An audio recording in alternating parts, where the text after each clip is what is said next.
नक्कीच नक्कीच अप्रतिम असा काळजाचा ठोका चुकवणारा सामना आपण पाहतोय, उत्कंठा शिगेला पोहोचवणारा सामना आपण पाहतोय, अप्रतिम सामना खऱ्या अर्थाने फायनल. ओहो, फ्लॅट शॉट आणि षटकार.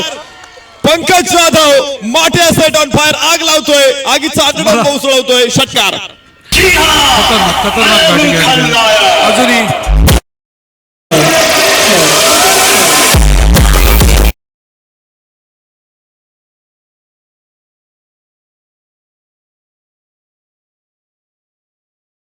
शिल्लक 4 आणि धावा हवेत, मैदानावरती 8. बाळासाहेब बघा, तो ज्यावेळेस मैदानामध्ये आला त्यावेळेस मी त्याला फिनिशर असं संबोधलं होतं. आपण एकेकाळ बघायचो महेंद्रसिंह धोनीला की तो सामना कसा संपवायचा.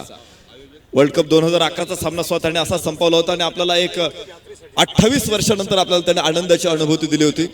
काल आपण ऑस्ट्रेलियामध्ये बघितलं, मनीष पांडेने अशा प्रकारचा फिनिशरची भूमिका तिथं वठवली आणि आपल्याला एक सुंदर असा बहारदार विजय मिळवून दिला होता. बघायचंय त्या कामाची पुनरावृत्ती इथे पुन्हा एकदा होते की पंकज जाधव कडून कोण फिनिश करतोय हा सामना, ओंकार देसाई की पंकज जाधव. नक्कीच एक अवर्णनीय क्षण आता आपल्या पुढ्यात आहे.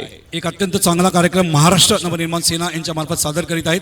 जत्रा 2016 आरसा संस्कृतीचा वारसा कलेचा 5, 6, 7 फेब्रुवारी 2016ला डोंबिवली जिमखाना येथे बघायला विसरू नका. आयोजक आहेत प्रमोजी रतन पाटील, महाराष्ट्राच्या नवनिर्माण सेनेचे नेते आणि महाराष्ट्राचे सरचिटणीस.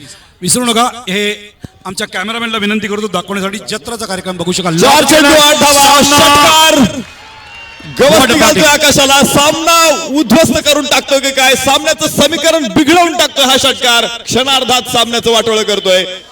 3 चेंडू आणि 2 धावांची गरज. विस्फोटक फलंदाजी असंच याच पद्धतीने खेळतात पंकज जाधव. मला वाटतं काका मात्रे आमचे ज्येष्ठ समालोचक जबरदस्त आनंदित झाले असतील, ते या विभागातीलच आहेत. आणि काल आम्ही संध्याकाळी इथून जाताना पंकजशी बोललो थोडा वेळ. आणि बघू शकता तुम्ही हा जत्रा कार्यक्रम महाराष्ट्र नवनिर्माण सेनेचा. चेंडू हवाय तिकडे, चेंडू हवाय, चेंडू पाठवा. मनसेचा हा कार्यक्रम, जत्रा हा कार्यक्रम तुम्ही बघू शकता. ते 5, 6, 7 फेब्रुवारीला डोंबिवली जिमखाना येथे.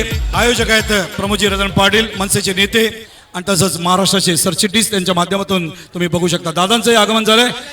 माननीय प्रमोजी रतन पाटील यांचंही आगमन झालंय. तसंच रमेशजी रतन पाटील यांचंही आगमन होते. माजी आमदार आणि लोकनेते आणि या स्पर्धेचे शिल्पकार. गेल्या वर्षीचे विजेते पुन्हा एकदा विजेतेपद राखतायत की काय, हा प्रश्न आता निर्माण झाला असेल. सामन्याला जबरदस्त कला. 3 चेंडू आणि 2 धावांची गरज. 2 षटकात 32 धावांची गरज होती. आधी कुरेशीने सूत्र हातात घेतले होते आणि पंकज जाधव अलिबागचे खेळाडू या ठिकाणी सूत्र हातात घेत आहेत. आता परिस्थिती तुम्ही बघताय, मैदानावर चेंडू शिल्लक आहेत 3 आणि धावा हवेत, मैदानावरती 2. आपल्या लौकिकास जागतोय, लौकिकास साजेसा खेळ करतोय पंकज जाधव. ओहो, आणि हा सामना संपलाय.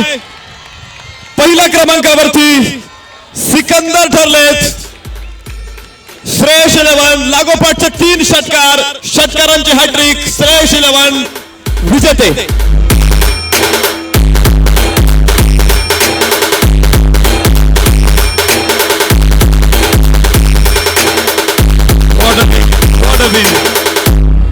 योगेश